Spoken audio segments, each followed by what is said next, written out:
You ever have the experience where everything is going really well in your life? Where things are looking up. Things seem maybe even too good to be true. Maybe your dream job, they give you an interview. And then maybe you move on to the second interview. Or maybe you go on a first date and it goes it's out of this world. It couldn't be better. Or maybe that first date turns into a few dates, and then that becomes your girlfriend or your boyfriend. And everything just seems to be going perfect. Things seem too good to be true, but they keep happening anyway. You think, it's finally happening. Things are finally going my way. And then you get the bad news. Then you get that rejection email. Or that girl ghosts you after the first date. Or maybe you get told it's not working out. That can feel devastating. But it's actually a great opportunity for growth, for change, for developing, it's a test of your character. It's a test of what kind of person you are and who you're gonna become. So recently, I got my heart broken. Now this was my second relationship ever, and this was the girl of my dreams. Everything just seemed too good to be true, but it just kept happening, kept going on, and it's just like, finally, I found my person. I'm gonna be with this person for a long time. And then not fucking 6 weeks later, you get told that, whatever. For me, it was not being compatible, but it could be any reason. Now, obviously, I'm fucking heartbroken. I'm very sad, not having a good time.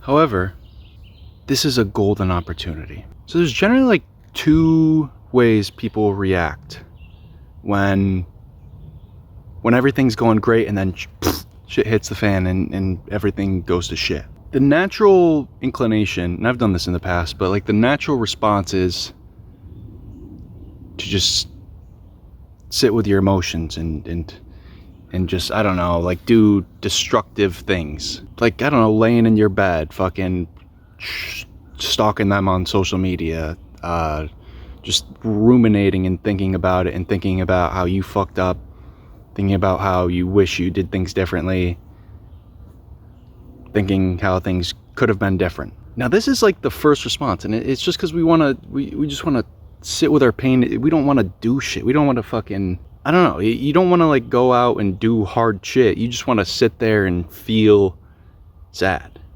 feel depressed, feel let down, feel disappointed. But what if instead we went with the other option? What if instead we decided this was a great experience? You know, I'm happy I had this relationship. I learned exactly what I want in a relationship. I learned a lot about what I can do better. I learned like how to be in a healthy relationship. And now rather than like fucking grieve and feel remorse and feel like shitty, I'm gonna be grateful. And I'm gonna use this pain and experience it, but I'm gonna use it to transform me, to change, to be the best person I can. Now it's not easy, but it's right. It's the best thing you can do. A lot of people go with that first option. They go with that rotting in bed, the sleeping a bunch, the binging shows, the scrolling social media, the thinking and ruminating approach, but they're missing out on so much if they just went with this other approach.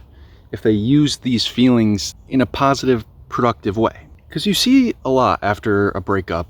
I generally see, or whatever, a rejection from a job or a person or any letdown.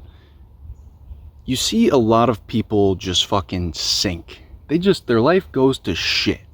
They never get over this person. They think it's the one that got away. They think, I'll never find someone that good, or I'll never get an opportunity like this again. You see a lot of people who 5 months later, 5 years later, 10 years later, they're worse off. They still think about it. They still regret. They still wish they had done things differently. What if instead we use those feelings to grow, to be a better person, to try and embrace life and embrace the ups and the downs? I don't know. It's easier said than done, but what I'm saying is, it's a choice you have to make. You have to make this choice every single day. Am I gonna do the natural thing of fucking decline and rot and sink and ruminate? Am I gonna go with the hard thing that's worth it? The using these negative feelings to do something productive, to do something creative, to, like, think about all of the fucking breakup songs on the radio. Like, there are so many artists where their biggest hit is about a breakup. That's a little depressing, but really it's powerful. Because, like, their best work, their best thing they ever could have done came from losing someone that they thought was the most important thing in their life. So I guess the moral of the story is, make the best of a shitty situation, because you can squeeze those lemons into fucking some nice sweet lemonade. Or you can just let the lemons fucking rot and become gross, and I don't know. And that's easier said than done, but the best way to do it is just be grateful for the opportunity, be grateful for everything else in your life, and accept that, like, without downs, there are gonna be no ups. So that doesn't mean, oh, I'm just gonna go down as far as I can, I'm just gonna decline, I'm not gonna take care of myself, I'm gonna let everything in my life fall to shit, just so I can have that low, so I can have the high highs. No. You already got the low from that event, so, like, that's your low point. Let that be your low point. Let that be your turning point. Don't say, oh, this is the event that turns everything down, but it's gonna take fucking 6 months or 6 years, or maybe never I'm gonna turn back up. Use it, do it right then. I'm not saying, like, don't just, like, ignore your emotions, don't feel sad, don't whatever, but, like, you have to be careful. You know, feel a little sad, think about it a little bit, but like, this is a golden opportunity. Use this pain, use these feelings, and channel it into something powerful. And I know, one last thing, it's hard. It's not easy, but you have to do your best anyway. Alright, thanks for watching.